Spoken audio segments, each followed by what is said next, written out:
রাসূল সাল্লাল্লাহু আলাইহি ওয়াসাল্লাম বলেন, ইন্নাল্লাহা ইয়াদুরু মিন খালকিহি, নিশ্চয় আল্লাহ তাআলা মানুষের নিকটে থাকেন, নিশ্চয় আল্লাহ তাআলা মানুষের নিকটে থাকেন, নিশ্চয় আল্লাহ তাআলা মানুষের নিকটে থাকেন।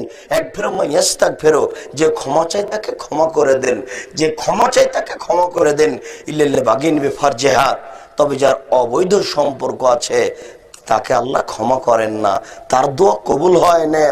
যুবক, তোমাকে আবার হাদিস শোনাই, তোমাকে মূলত শোনাতে এসেছি, তোমাকে মূলত শোনাতে এসেছি। তুমি মনে রেখিও, তোমার বোন মনে রাখে, যেন জাতির যুবক যুবতী যেন মনে রাখে, রাসূল সাল্লাল্লাহু আলাইহি সাল্লাম বলেন, নিশ্চয় আল্লাহ মানুষের সাথে থাকেন, নিশ্চয় আল্লাহ মানুষের সাথে থাকেন, নিশ্চয় আল্লাহ মানুষের সাথে থাকেন।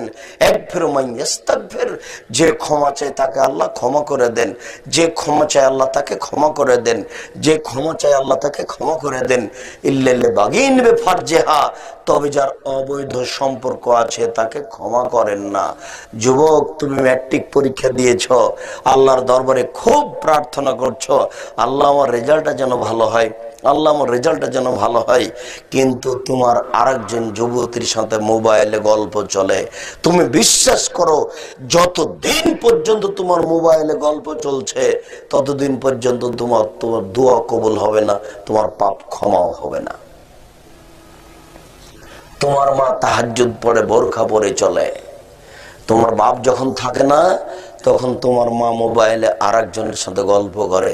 তোমার মা যতই তাহাজ্জুদ পড়ুক, তোমার জন্য ফার্স্ট ক্লাসের জন্য, আপনার ওই জিপিএ 5 জন্য দোয়া করছে, তোমার মায়ের দোয়া কবুল হবে না। দোয়া কবুলের জন্য আগে পথ বন্ধ করতে হবে, তারপর কোন কথা। দোয়া কবুলের জন্য এই পথ বন্ধ করতে হবে, তারপর কোন কথা।